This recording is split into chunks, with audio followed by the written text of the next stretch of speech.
하나님 말씀은 사도행전 28장 1절에서 15절 말씀입니다. 신약 236페이지 1절에서 15절인데요. 이 시간 6절까지 한 절씩 교독하시겠습니다. 28장 1절. 우리가 구조된 후에 앉은 그 섬은 멜리데라 하더라. 비가 오고 날이 참에 원주민들이 우리에게 특별한 동정을 하여 불을 피워 우리를 다 영접하더라. 바울이 나무 한 묶음을 거두어 불에 넣으니 뜨거움으로 말미암아 독사가 나와 그 손을 물고 있는지라. 원주민들이 이 짐승이 그 손에 매달려 있음을 보고 서로 말하되 진실로 이 사람은 살인한 자로다. 바다에서는 구조를 받았으나 공의가 그를 살지 못하게 함이로다 하더니 바울이 그 짐승을 불에 떨어버림에 조금도 상함이 없더라. 그들은 그가 붙든지 혹은 갑자기 쓰러져 죽을 줄로 기다렸다가 오래 기다려도 그에게 아무 이상이 없음을 보고 돌이켜 생각하여 말하되 그를 신이라 하더라. 아멘. 오늘 말씀의 제목은 우리가 다 읽지 않았습니다만 15절에 보면은 바울이 그들을 보고 하나님께 감사하고 담대한 마음을 얻으리라는 말씀처럼 우리 특별히 코로나19로 인해서 많은 어려움을 겪고 있는 저와 여러분들에게 주시는 이 하나님의 말씀을 알고 제목을 하나님께 감사하고 담대한 마음을 얻으니라 라는 제목으로 오늘 말씀을 나누고자 합니다. 지난주 3월 11일 날 세계보건기구에서 전염병 세계 유행, 팬데믹이라고 그러죠. 그것을 선언했습니다. 이것은 앞으로 더욱더 퍼져나가게 되고 장기화가 되고 심지어는 독감과 같은 계절병이 될 수도 있다는 것을 우리들에게 암시해주고 있습니다. 백신이 나올 때까지 18개월이 걸린다고 합니다. 백신이 나올 때까지 하나님의 돌보시는 은혜 가운데 청결 및 건강관리를 우리가 무엇보다도 신경 써야 될 줄 압니다. 그래도 감사한 것은 우리나라 의료진의 치료가 효과를 봐가지고 이렇게 완치가 된 사람들이 늘어나고 있다는 것이 너무나도 감사하고 다행입니다. 코로나19로 인해 마음들이 뒤숭숭하시겠지만 오늘 본문을 통해서 바울이 정말 이태리에 무사히 도착함으로 인해서 지금까지 인도해 주신 하나님 앞에 감사하고 앞으로도 지켜줄 것을 또한 믿고 감사하는 가운데 담대함을 얻었던 것처럼 예배드리는 이 시간 또 오늘 말씀을 듣는 이 시간을 통해서 지금까지 지내오신 하나님께 감사하고 또 앞으로의 삶이 여러 가지 불안한 요소가 있다 할지라도 담대한 마음으로 믿음의 발걸음을 내딛는 저와 여러분 되길 주의 이름으로 축원드립니다. 먼저 오늘 말씀의 내용을 잠시 보도록 하겠습니다. 1, 2절의 말씀 우리 한 번 더 읽겠습니다. 우리가 구조된 후에 앉은 그 섬은 멜리데라 하더라. 비가 오고 날이 참에 원주민들이 우리에게 특별한 동정을 하여 불을 피워 우리를 다 영접하더라.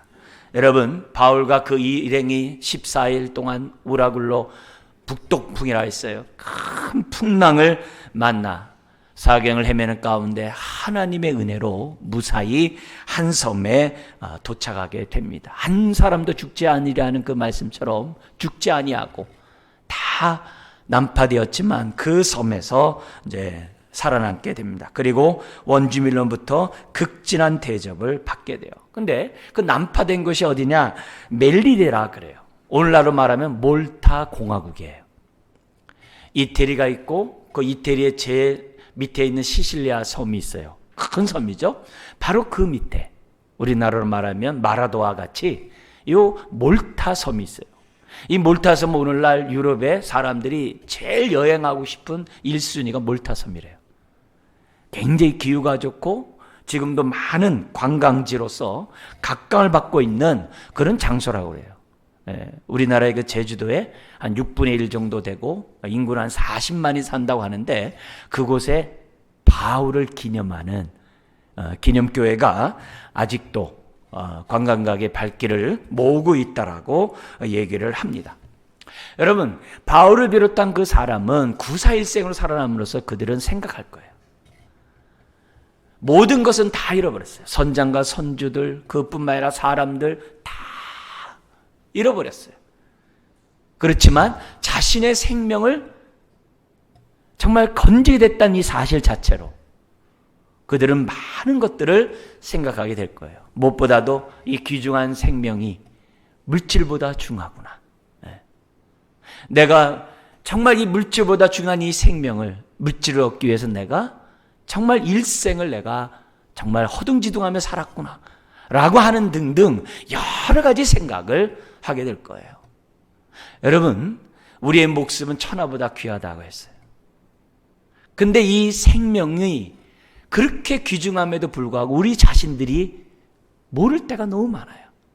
그래서 인생을 허비하고 잘못된 것들을 얻고자 인생을 낭비하며 살아가는 것이 어떻게 보면은 세상의 삶이고 우리들의 삶인지도 몰라요.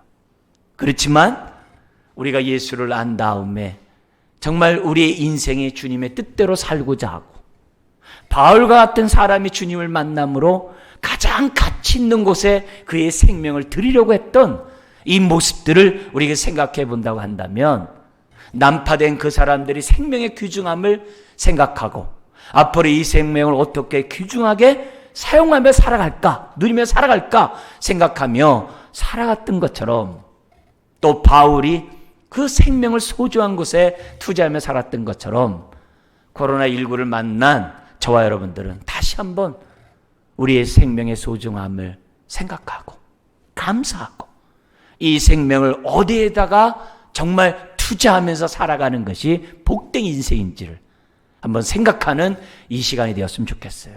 우리 예수님의 이 주님의 말씀 가운데 이런 말씀 있죠. 어리석은 부자의 비유. 농사를 많이 져가지고 소출이 너무 많은 거예요. 그래서 지금도 저장할 창고가 부족해가지고 또 하나 치면서 말을 합니다. 내 영혼아 평안할지어다. 그러자 예수님 말합니다. 어리석은 자야, 내가 오늘 네 생명을 취하면 이것이 네 것이 되겠느냐.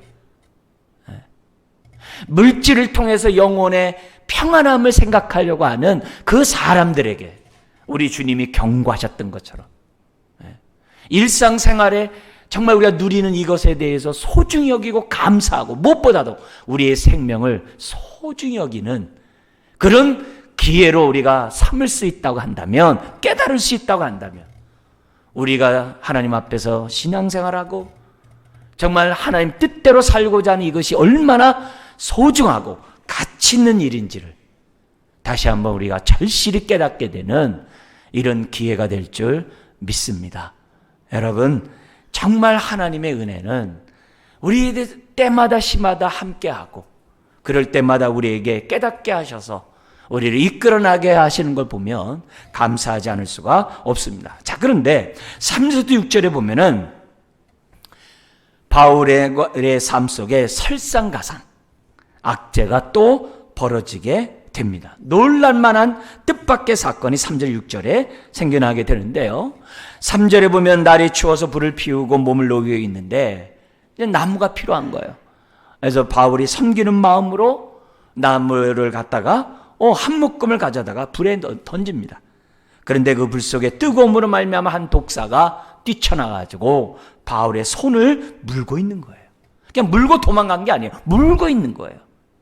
그러자 4절에 보니까 원주민들이 놀라가지고 말을 합니다. 뭐라고 얘기합니까? 4절 한번 읽어볼까요? 원주민들이 이 짐승이 그 손에 매달려 있음을 보고 서로 말하되 진실로 이 사람은 살인한 자로다. 바다에서는 구조를 받았으나 공의가 그를 살지 못하게 함이로다 하더니, 여기에 공의는 디케라는 여신이에요. 공의의 지금 이 법원에 보면은 그 여신 있지 않습니까? 그게 디케예요. 바로 그 얘기를 하는 거예요. 공의의 여신이 그를 살지 못하게 했다라고 사람들이 서로 말하는 거예요. 얼마나 놀라운 상황이 벌어집니까? 구사일생으로 살아났는데 독사에게 물리니 그 당시 사람들이 생각해 볼 때 진실로 이 사람은 살인자다. 공의의 여신이 그를 갖다가 가만두지 않는다는 거예요. 다 그렇게 생각해요. 그런데 놀라는 주변 사람과 달리 바울은 대수롭지 않게 붙어있는 그 뱀을 불구덩이에 털어버려요. 사람들은 기다리는 겁니다. 거기 나오는 것처럼 6절에 그가 붙든지 혹은 갑자기 쓰러져 죽은 줄로 생각하고 기다리는 거예요. 근데 멀쩡하는 거예요. 시간이 지나도 바울이 아무렇지도 않으니까는 그들이 생각을 돌이킵니다. 야, 신이다.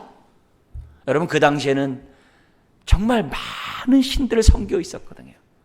근데 신이라고 했다는 그 말은 무슨 말이에요? 경험적으로 그 뱀이 얼마나 무서운 독사라는 것을 알고 있다는 거예요. 그 섬 사람들은 그 뱀에도 물렸음에도 불구하고 살았던 것을 보면 이건 사람이 아니라는 거죠. 보통 사람이 아니라는 거죠. 최소한적으로.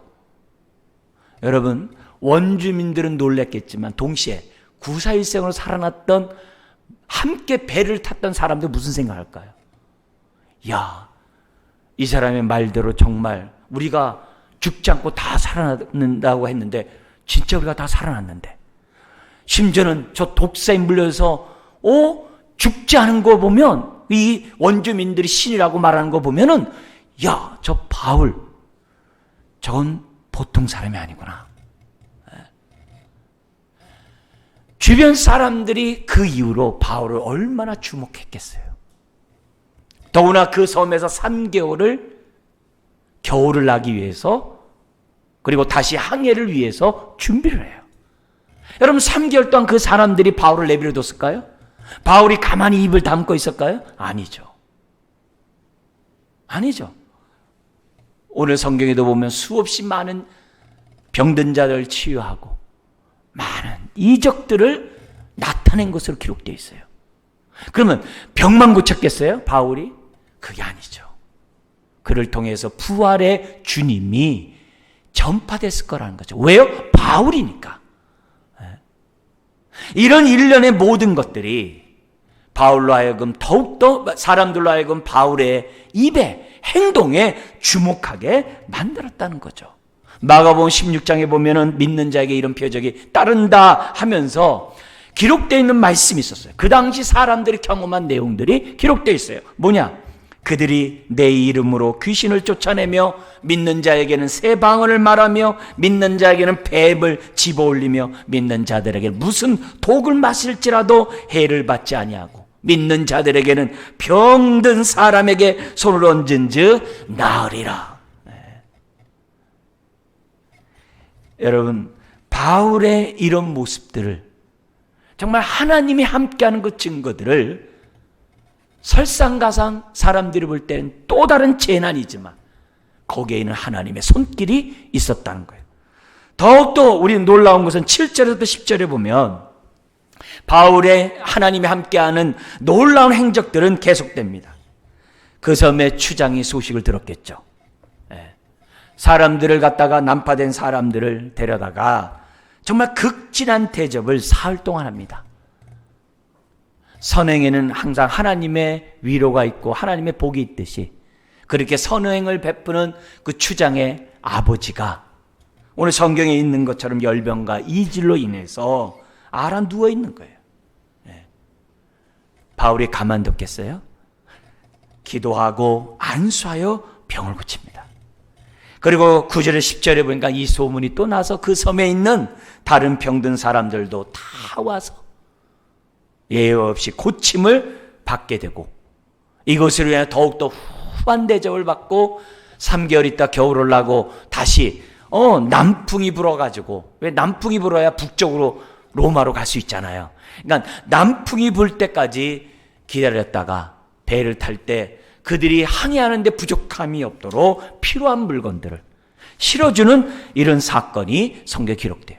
그리고 11절 이하의 모습을 보면 항해하는 모습이 성경에 15절까지 기록되어 가지고 로마에까지 무사히 도착하는 내용이 성경에 기록되어 있어요. 자, 그 가운데 15절 같이 한번 읽겠습니다.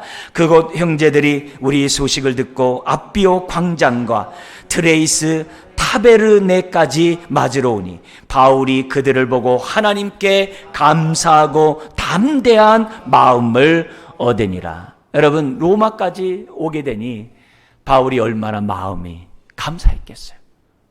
여러분, 바울이 로마서를 쓰면서 어떤 기도를 갖다 요청했어요? 로마서에 보면 1장과 마지막 15장에 보면은 내가 너에게 가기를 원했지만 맡겼도다 그랬어요. 그 1장에 나와요. 그리고 15장에 보면은 내가 기도를 부탁한다. 지금 내가 구제비를 가지고 예루살렘에 가지만 내가 로마에 가고 그 너희를 통해서 다시 스페인까지 서바나까지 내가 선교를 가기를 원한다. 기도 부탁한다. 그래 갔거든요. 근데 그 기도가 응답된 거예요. 그러니 바울의 입장에서 볼 때 얼마나 감사해요. 오라굴로 광풍도 만났죠. 독사에 물렸죠. 정말 6개월간의 그 항해 여정, 예루살렘에서 로마까지 오는데 6개월 걸리거든요. 그 항해 여정 가운데 함께 하셨던 그 하나님을 생각할 때 바울이 감사하지 않을 수 없죠. 그래서 그들을 만나자 하나님께 감사하고 심지어는 담대함을 얻었나라고 성경에 기록하고 있어요. 여러분, 오늘 본문에서 우리들이 정말 들어야 될 하나님의 음성이 뭡니까? 깨달아야 될 하나님의 교훈이 뭡니까? 뜻이 뭡니까? 우리가 좀 세 가지 입장에서 우리가 오늘 본문의 내용을 다시 한번 우리가 생각하면서 코로나19를 당하는 또 여러 가지 위기를 당하고 있는 여러분 모두에게 오늘의 말씀이 마음에 새겨지기를 다시 한번 주의 이름으로 축원합니다. 첫 번째는 무엇보다도 우리가 알아야 될 이 교훈은 아까 우리 집사님이 대표 기도할 때도 우리 기도했던 내용입니다만 첫 번째는 바울이라고 해서 코로나19가 피해가지 않는다는 거예요. 바울이라고 해서 오라굴로 그 광풍을 만나지 않거나 독사에 안 물리거나 그게 아니라는 거예요. 오늘 저와 여러분들도 바울과 같이 신앙생활하고 바울과 같이 하나님의 뜻 가운데 살아간다 하더라도 코로나19를 만날 수 있다는 거예요. 바울이 배에 탔어도 큰 풍랑이 있었어요. 물론 성경에 보면 요나라는 선지자가 있어요. 니느웨에 가가지고서 구원의 복음, 회개의 복음을 전하라고 했을 때 불순종해요. 오늘날로 말하면 저 일본에 가서 우리 적대 국가에 가서 예를 든다면 지금이야 뭐 많이 저갑니다만 옛날에 가서 복음을 전하라. 사람들이 싫다고 얘기할 수 있을 거예요. 그래서 그 뜻을 거역하고 불순종하고 아주 멀리 다시스로 가는 그런 배를 타고 갔다가 풍랑을 만나요. 그때 요나가 그러잖아요. 내 연고다. 나를 던져라. 그래서 풍랑이 잦아들지 않습니까? 거기서 요나의 잘못 때문에 풍랑이 일어났다고 성경이 기록해요. 그러나 지금 우리가 지금 보고 있는 이 우라굴로 이 광풍은 자연적인 현상이에요. 바울이 잘못해서 나타난 그런 광풍이 아니에요. 여러분, 예수님의 제자라고 해서 풍랑이 없었나요? 광풍이 없었나요? 성경에 보면 있었어요. 여러분, 심지어 예수님도 그 배에 타고 있는데 예수님도 뭘 만났어요? 큰 광풍을 만났어요. 그러니까 제자들이 어떻게 돼요? 살고자 열심히 했었는데도 자기네들이 살 가망이 없으니까 가만히 배의 고물, 배 뒷부분 고물이라고 그러거든요. 그 고물에서 거기서 베개 베고 주무시고 있는 주님을 보고 어떻게 돼요? 깨우잖아요. 죽게 되었는데 우리를 안 돌아보시라니까 무서움에 떨어서 예수님을 주무시는 예수님을 깨우지 않습니까? 예수님이 배를 탄다 할지라도 뭐가 있다는 거예요? 광풍이 있다는 거예요. 여러분, 이 진리는 초대교회 성도들이 이 사건, 예수님이 배에 있음에도 불구하고 이 풍랑을 만난 이 사건은 로마 시대 박해를 당하고 순교를 당하고 있는 사람들에게 큰 위로를 줬다고 그래요. 기록에 의하면. 믿는 사람이라 할지라도 환난을 당할 수 있구나. 순교를 당할 수 있구나. 여러 가지 어려운 일을 겪을 수 있구나. 그렇다면 우리는 어떻게 해야 하는가? 그러면서 주님이 줌시다 깨어나서 뭐라 그래요? 믿음이 적은 자들아 하면서 어떻게 돼요? 바다를 꾸짖어 잠잠케 하지 않았습니까? 그래서 그 사건 이후로 사람들은 어떻게 돼요? 두렵고 떨릴 때마다 믿음이 작은 자들아. 그 음성이 그들 마음속에 다시금 울림이 돼가지고 순교와 이 박해를 견뎌나갔다는 것이 초대교회였어요. 여러분, 바울이라고 해서 코로나19가 피해가는 거 아니에요. 그렇기 때문에 우리가 함부로 믿는 사람은 안 걸려. 또 걸린 사람 보고 무슨 죄를 졌길래 저래. 여기 원주민처럼 뱀의 독사에 물리니까 저는 살인자다. 이렇게 말하듯이 말을 해서는 안 되는 거예요. 여러분, 지금 우리가 사회 거리두기를 하고 있고 예배를 드려도 뭐예요? 마스크를 쓰고 떨어져 앉아야 돼요. 그리고 라이브 영상을 통해서 이렇게 예배를 드리는 이 모든 것 뿐만 아니라 손을 깨끗이 씻고 우리가 청결 유지를 하고, 여러분 이런 거 안 하면요 걸려요. 더 잘 걸릴 수밖에 없어요. 철저히 이런 것들을 해야 돼요. 신앙생활하면서 우리가 조심해야 될 것이 마귀가 예수님에게 했던 이 시험에 빠지지 않는 거예요. 마귀가 예수님에게 한 시험 가운데 하나가 뭡니까? 성전에서 뛰어내려라. 그러면 시편 91편에서 얘기한 것처럼 천사가 네 발을 받들리라. 네가 하나님의 아들을 뛰어내려서 네가 하나님의 아들됨을 증명하라. 사탄이 예수님에게 시험한 거예요. 여러분, 그런 시험에 주님이 뛰어내렸을까요? 아니죠. 만약에 뛰어내려서 천사가 받들어가지고 예수님이 무사했다 해보세요. 그래가지고 사탄이 유혹한 것처럼 유대인들이 막 칭송했다고 해보세요. 예수님 십자가 지게 하셨을까요? 예수님 임금 삼으려고, 오병이어만 해도 임금 삼으려고 하는데 예수님을 죽게 내버려뒀을까요? 우리를 위한 대속의 죽음의 역사가 나타날까요? 그게 주의 뜻이 아니에요. 우리가 신앙생활하면서 이런 시험에 빠지면 안 돼요. 여러분, 시험을 앞둔 학생이 공부 안 하고 기도만 해보세요. 떨어져요. 그렇게 하면 안 돼요. 코로나19 같은 전염병이 있을 때 무조건 믿습니다 하면 안 돼요. 깨끗이 짚고 서로 거리두기 하고 서로 조심하고 서로 배려하고 함께 이 위기들을 극복해 나가야만 하는 거죠.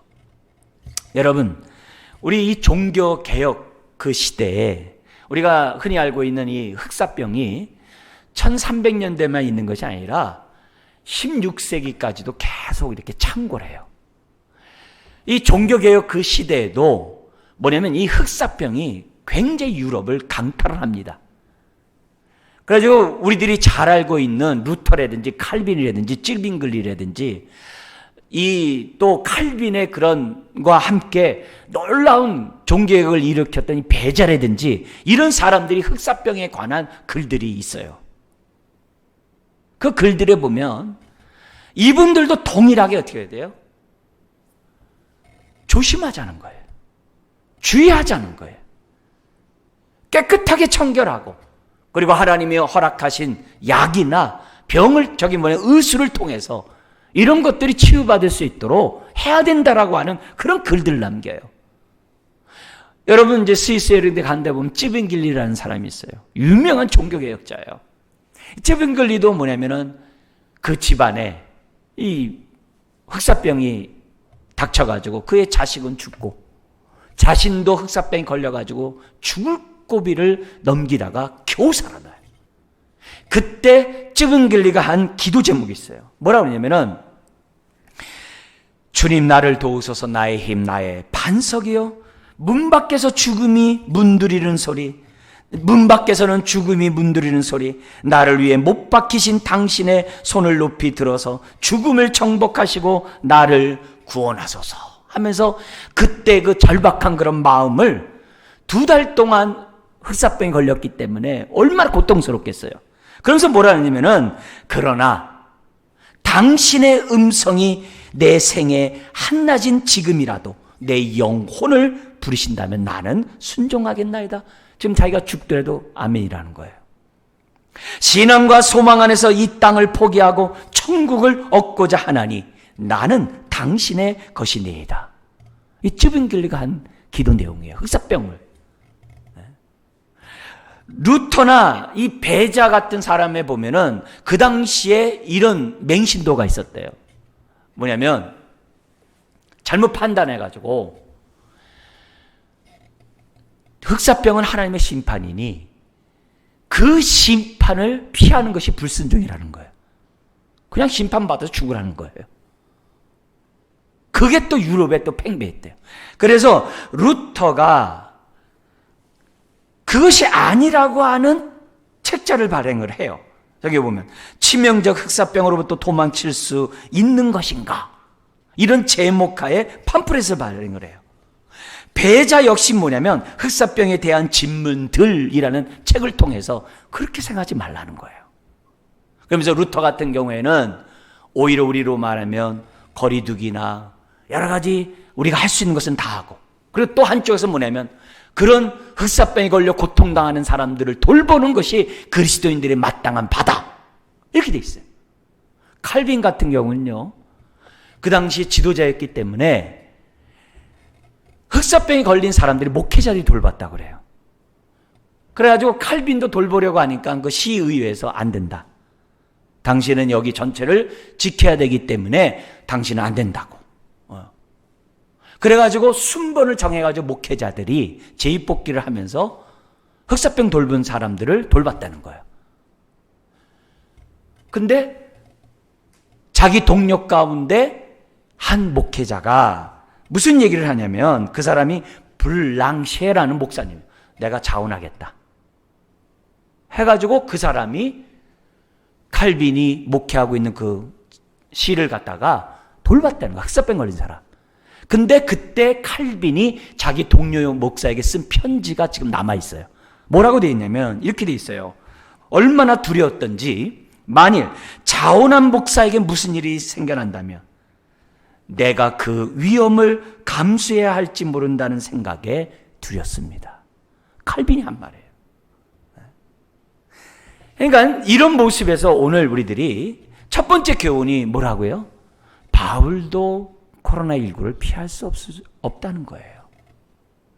이런 재난 앞에서 우리들이 슬기로운 지혜를 갖고, 그렇다고 너무 믿음 없이, 하나님 없이 두려움과 떨림 속에서, 무서움 속에서 우리가 살 것이 아니라, 나도 얼마든지 걸릴 수 있다는 생각을 가지고 걸린 사람들에게 긍휼한 마음을 갖고, 또 걸리지 않도록 우리들이 피차 조심하고, 그런 우리가 뭐예요?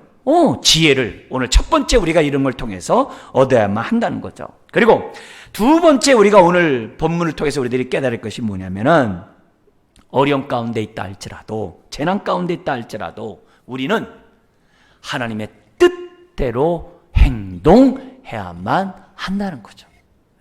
두려워서 움츠림으로 있는 것이 아니라 믿는 자로서 하나님의 뜻에 따라 저와 여러분들이 행동해야 돼요. 우리도 어려운 일 겪고 속상한 일 겪고 너무나도 상한 마음을 갖고 있을 때는 어떻게 돼? 다 움츠려요. 다 포기하고 단절하고 놔버리려고 하고 혼자 굴에 들어가서 그냥 집구하고 싶은 게 우리들이에요. 그러지 말라는 거예요. 아무리 내가 속상하고 원통하고 심지어 내가 어떤 병에 걸리고 내가 고통 가운데 있다 할지라도 그렇게 있지 말라는 거예요. 두 번째 교훈은 그런 가운데서도 나를 향한 하나님의 뜻이 무엇인지 알고 그 뜻대로 순종해야 한다는 것이 두 번째 뜻이에요. 어떤 분들은 이렇게 얘기를 해요.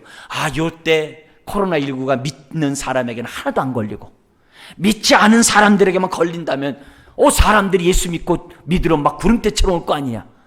여러분, 그렇게 생각하면 안 돼요. 그렇게 순진하게 생각하면 안 돼요. 여러분, 초대교회 때 네로 황제가 로마에 불질러버리고 뭐라 그랬어요? 그 모든 책임은 기독교인에게 돌렸어요. 여러분, 흑사병이 창궐할 때 유대인들이 상대적으로 덜 죽었대요. 왜요? 그들은 정결 의식을 늘 하는 가운데 예배를 드렸거든요. 유대인들은 정결탕에 오늘날도 들어간 다음에 예배를 드리거든요. 항상. 누구보다도 청결했던 사람들이 유대인들. 그래서 뭐예요? 흑사병 유대인들이 퍼뜨렸다는 거예요. 그래서 유대인들이 집단 학살을 당해요. 여러분, 오늘날 같이 가짜 뉴스가 얼마나 이 땅 가운데 많습니까? 여러분, 이 코로나19 사태를 통해 가지고 뉴스를 볼 때마다 심장 막 뒤집어는 일들이 얼마나 많아요. 네? 얼마 전에도 어느 당에 저 부산 지구에 있는 김모라고 하는 국회의원이, 그 박양우 집사, 옛날에 제가 있었던 교회 집사였었거든요. 그 사람 신앙 있는 분이에요. 지금 문체부 장관인 사람. 그 사람한테 질문하는 거예요. 국회의원이니까 질문하겠죠. 뭐라고 질문하냐면, 대통령에게 건의를 올려가지고 종교 집회 금지, 대통령 긴급 명령권을 올릴 수 없냐고 그러는 거예요. 그리고 예배 드릴 때 허가제를 할 수 없냐는 거예요. 그게 지금 뭐예요? 장관에게 한 얘기예요. 대통령이 명령해가지고 긴급 명령을 요구할 수 없냐고 장관에게 얘기를 하는 거예요. 그리고 허가제로 드리게 하는, 그 장면을 보는데요, 심장이 멎는 줄 알았어요. 가슴이 너무 아파가지고 숨이 쉬어지질 않더라고요. 네? 여러분, 거짓 뉴스가 난무하는 이때 믿는 사람은 안 걸리고 안 믿는 사람 걸리면 좋을까요? 그런 생각한다는, 그렇게 사탄이 그렇게 저가질 않아요. 기독교를 또 다른 희생양으로 얼마든지 만들 수 있는 것이 오늘날의 세상이에요. 오히려 우리는 바울이 우리에게 보여줬던 그 모습을 봐야 돼요. 바울은 그 고통의 현장에 함께 있었어요. 풍랑이 일 때 그 자리에 함께 있었어요. 심지어는 그는 어떻게 돼요? 독사에 물려 죽는 그런 상황에도 놓였어요. 모두 고통의 현장에 바울은 있었어요. 그런데 바울은 달랐어요. 이게 중요한 거예요. 바울은 그 가운데서 어떻게 돼요? 풍랑일 때 두려워 떨고 있는 사람들에게 얘기를 합니다. 오히려 있는 식량까지 다 동원해가지고 식사를 쫙 한 다음에, 당신의 목숨, 어제 주님이 나에게 말씀하셨는데 모든 이런 배는 난파되겠지만 한 사람도 죽지 않는다고 했습니다. 남다른 거예요. 독사가 물려있을 때 죽었구나 했을 때 어떻게 돼요? 아주 태연하게 불구덩이에 뱀을 던져버려요. 그의 행동이 남달랐던 거예요. 남달랐던 거예요. 오히려 만약에 바울이 그 자리에 없었으면 그 배에 탄 사람들 276명은 어떻게 됐을까요? 다 죽었죠. 바울이 그 자리에 있었기 때문에 그들이 산 거예요. 바로 이거예요. 오늘 우리가 두 번째 교훈이 뭐라고요? 어려움을 겪고 있는 이 현실 속에서 우리가 남다르게 하나님의 뜻대로 행하자는 거예요. 왜요? 나를 통해서 하나님은 하나님의 뜻을 이루시기를 원하시기 때문에, 그래서 우리는 남다른 믿음의 행동을 하는 거예요. 속상해도, 상처가 있고 고통이 있어도 움츠리면 안 돼요. 그럼에도 불구하고 우리가 어떻게 돼요? 믿음의 행동을 해야만 한다는 거예요. 똑같이 바울이 어려움을 겪어요. 그렇지만 마땅히 해야 될 행동을, 믿음의 행동을 바울은 자연스럽게 했다는 그것을 저와 여러분들이 깨달으셔야 돼요. 여러분, 이스라엘 사람이 12명의 정탐꾼의 보고에 따라서 갈렙과 여호수아의 말에 의해서 믿음으로 행동한 것이 아니라 10명의 말에 그들이 동의를 해가지고 다시 예굽으로 돌아가려고 했어요.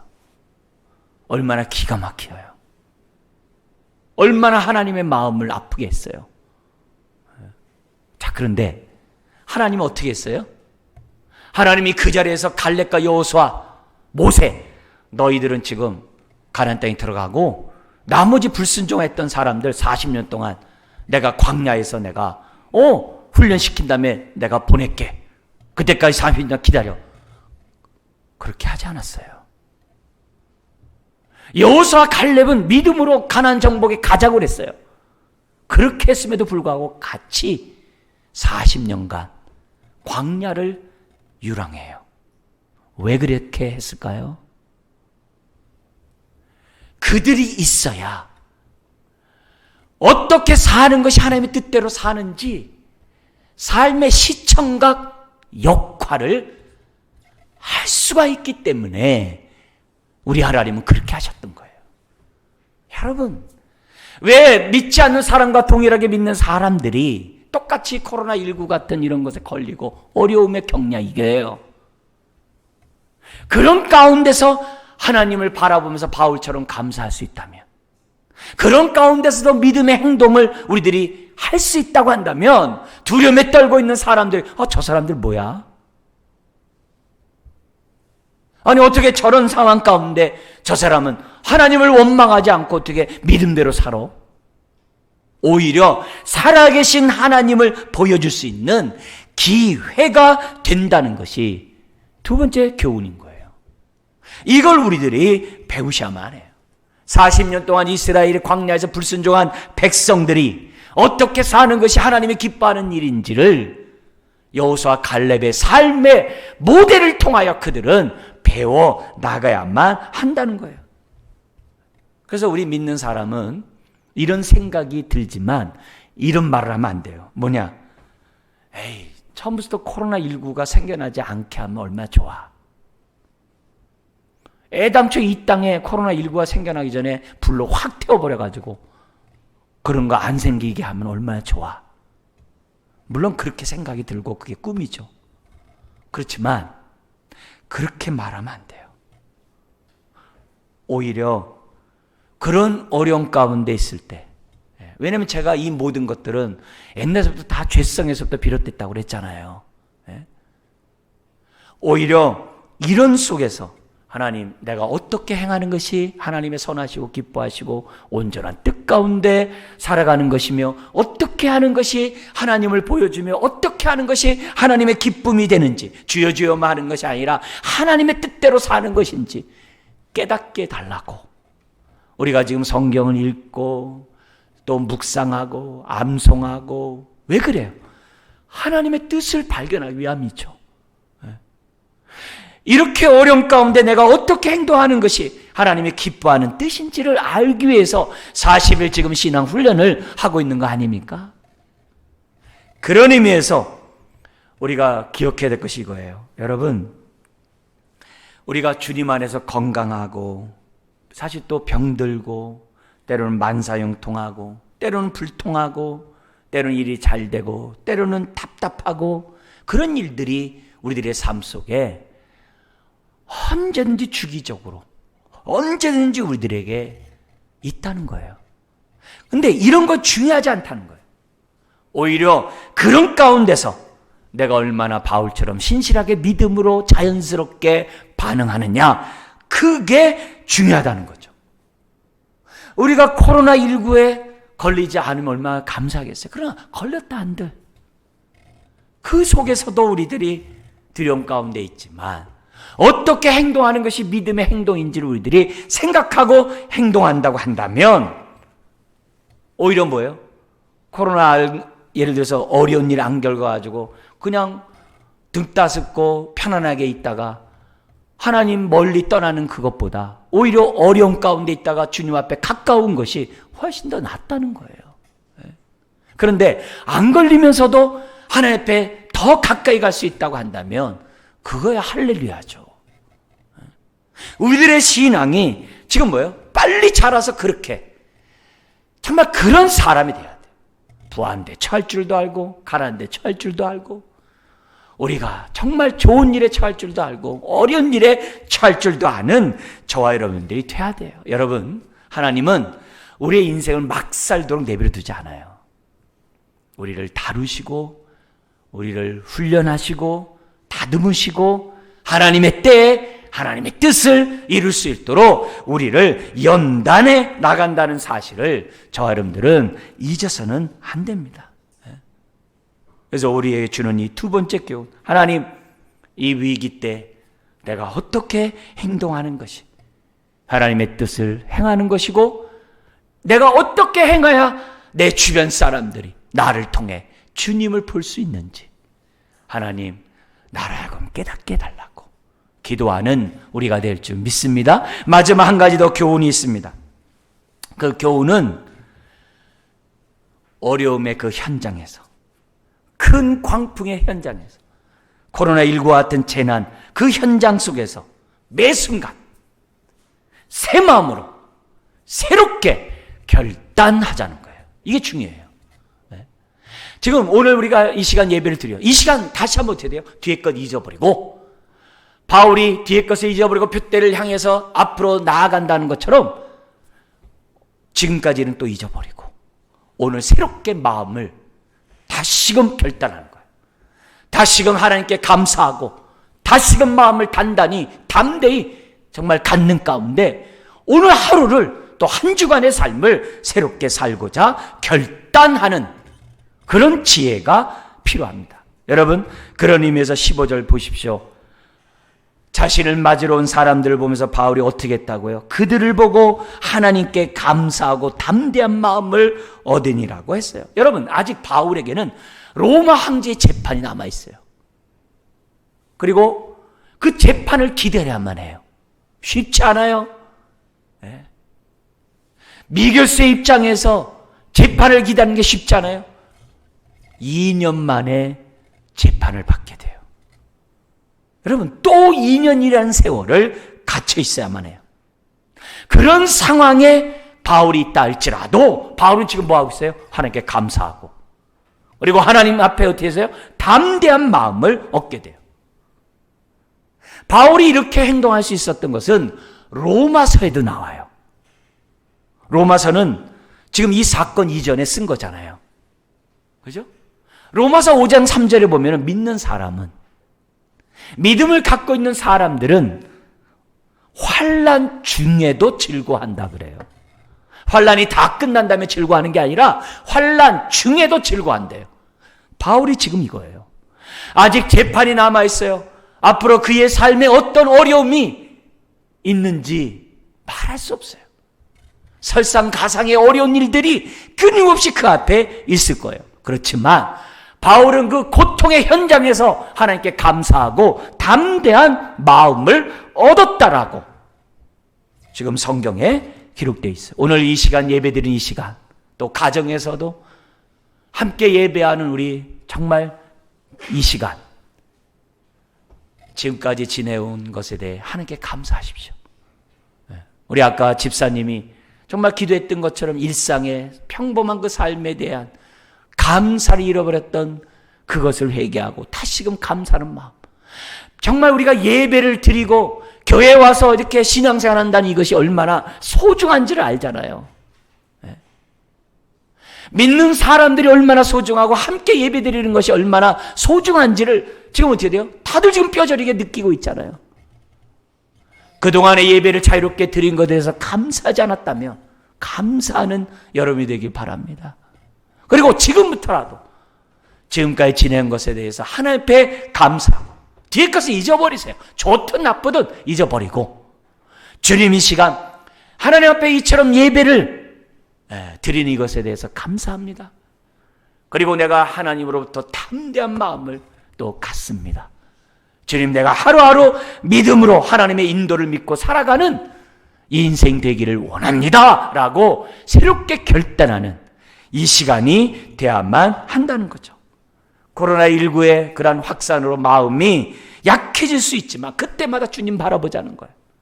그리고 담대한 마음을 갖자는 거예요.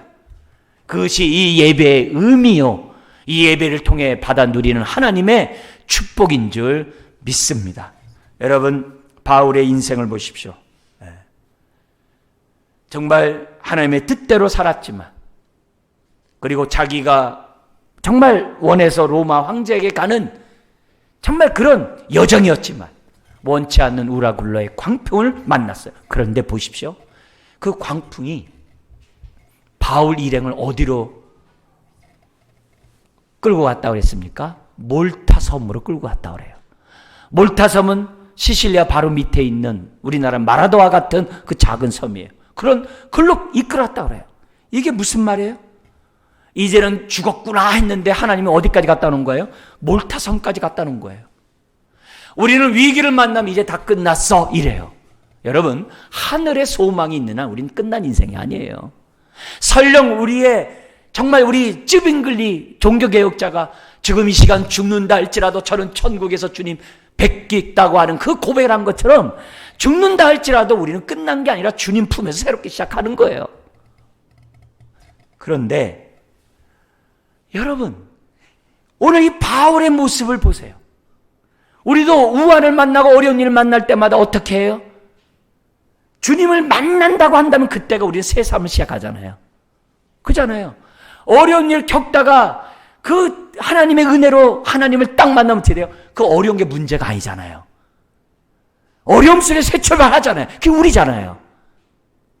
여러분, 그것처럼 오늘 우리가 이 세 번째 주는 이 교훈, 아무리 힘들어도 하나님 앞에 서면 감사가 나와요. 그리고 담대한 마음을 얻을 수 있어요. 그리고 우리는 그 순간에 새 출발을 또다시 할 수 있다는 것을 우리는 오늘 본문을 통해 기억해야만 한다는 거죠. 여러분, 요셉이 광폰을 만났어요. 형에 의해서 종으로 팔려갔어요. 열심히 일했어요. 광풍이 또 불었어요. 감옥에 갇혔어요. 열심히 또 감옥에서 일했어요. 거기서 꿈도 해몽해 줬어요. 그런데 잊혀져 버렸어요. 그러나 30살에 하나님의 때에 국무총리가 돼요.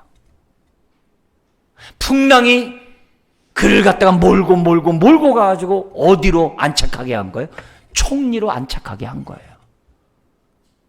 풍랑을 불어가지고 요셉을 갖다 총리 자리로 딱 갖다 놓은 거예요. 이것을 오늘 이 본문을 통해서 우리가 깨달아야 될 하나님의 교훈인 거예요. 이것이 하나님의 뜻인 거예요. 그래서 내가 이제는 죽었구나, 끝났구나, 그렇게 생각하지 마세요. 하나님, 내가 이것이 나의 삶의 새로운 날이 될 줄 믿습니다. 어렵고 힘들 때마다 포기하는 것이 아니라 하나님을 만나는 시간을 갖고, 그리고 그 자리가 이제 내가 새롭게 담대한 마음으로 하루를 시작할 수 있는 시작이 되었다라고 하는 그런 결단하는 저와 여러분들이 되어야만 한다는 거예요. 오늘 본문을 통해서 우리가 그것을 경험해야 돼요. 이것을 깨달아야 이것이 복인 거죠. 근데 문제는 뭐예요? 눈치가 없어요. 하나님의 뜻을 깨닫는 눈치가 없어요.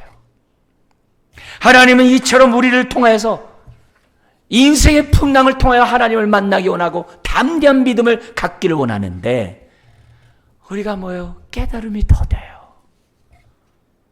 그래서 자꾸 원망하고 불평하고 낙심하고 좌절하고 두려워하고 무서워하고 움츠리고 살아간다는 거예요. 풍랑이 이런 몰다섬에 안착시키고 요셉을 총리로 세워주셨던 것처럼 오늘 내 삶이 어렵고 심지어 실패했다 할지라도 좌절하지 마세요. 실패한 현장에서 주님 만나면 담대한 마음으로 일어설 수 있는 거예요. 내가 괴로워하는 그 자리에 내 뜻대로 안 됐다고 해서 원망하지 마세요. 오히려 그 자리에 주님을 만나면 우리는 새롭게 새 마음으로 새 출발할 수 있다는 거예요. 때로는 남들보다 늦었다고, 남들보다 부족한 게 많다고 의기소침하지 마세요. 하나님 만나면 그 자리가 새로운 새 출발하는 자리가 된 거예요. 바울에게는 아직 재판이 남아있어요. 아직도 그의 삶에 많은 고난이 남아있어요. 그러나 그때는 그때고 지금 이 순간에 하나님 앞에 감사하고 담대한 마음을 얻는 이것이 오늘 이 본문을 통해서 우리들이 들어야 될 하나님의 음성인 줄 믿습니다. 오늘이 새로운 한날이에요. 오늘부터 새롭게 시작되는 거예요. 네. 여러분, 우리가 사는 이 세상은 위기의 연속이에요. 코로나19가 끝나면 또 어떤 바이러스가 우리를 괴롭게 할지 몰라요. 그러나 이때마다 하나님이 나와 함께 하심을 믿고 나를 통해서 하나님이 이루시는 그 뜻을 생각하고 그 뜻대로 살자는 거예요. 그리고 힘들고 어려울 때마다 예배하고 어려울 때마다 무릎 꿇고 기도함으로 그 시간 다시 일어서서 새 출발하자 이게. 그러기 위해서는 바울처럼 하나님께 감사하고 하나님의 은혜 속에서 담대한 마음을 얻고 하루하루 살아가는 저와 여러분 되길 주의 이름으로 축원합니다. 우리들의 일상생활 속에서 거리두기, 청결, 또 여러 가지 에티켓, 여러 가지 그런 일들은 다 해가면서 나만이 아니라 불안과 두려움에 있는 사람들 위로하고 붙잡아주고 격려하고 또 질병 가운데 힘든 사람들에게 긍휼함을 베풀어가는 저와 여러분들이 될 때 오히려 이걸 통하여 사람들이 살아계신 하나님을 만나게 될 줄 믿습니다. 그렇게 쓰임 받으시기를 또 주의 이름으로 축원드립니다. 기도하겠습니다. 하나님 아버지, 오늘 다시 한번 이처럼 하나님 앞에 엎드려 예배하는 것이 얼마나 소중함을 다시 한번 깨닫게 하시니 감사합니다. 예배를 드릴 때마다 새롭게 새 출발하는 주의 자녀들 되게 하여 주옵시고, 이 어려운 환경 속에서 어떻게 행동하는 것이 하나님의 기쁘신 뜻인지 생각하며 분별하며 행동해 나가는 우리가 되게 하여 주옵소서. 주여, 다시금 우리가 함께 모여 예배하는 날이 속히 올 수 있도록 이 코로나19 바이러스가 멸절되게 하여 주시옵소서. 모든 사람들의 건강을 지켜 주시옵소서. 그래서 자유롭게 하나님 앞에 모여 예배한 날이 속히 오도록 은혜를 더하여 주옵소서. 어려움 가운데 거하는 주의 자녀들을 위로하시고, 어려움 가운데 있는 사람들을 주여 긍휼히 여겨 주시어서 속히 그곳에서 일어나 아버지 하나님이여 빛을 발하는 인생들이 되도록 하나님 은혜를 더하여 주옵소서. 믿사오며 예수님의 이름으로 기도드리옵나이다. 아멘.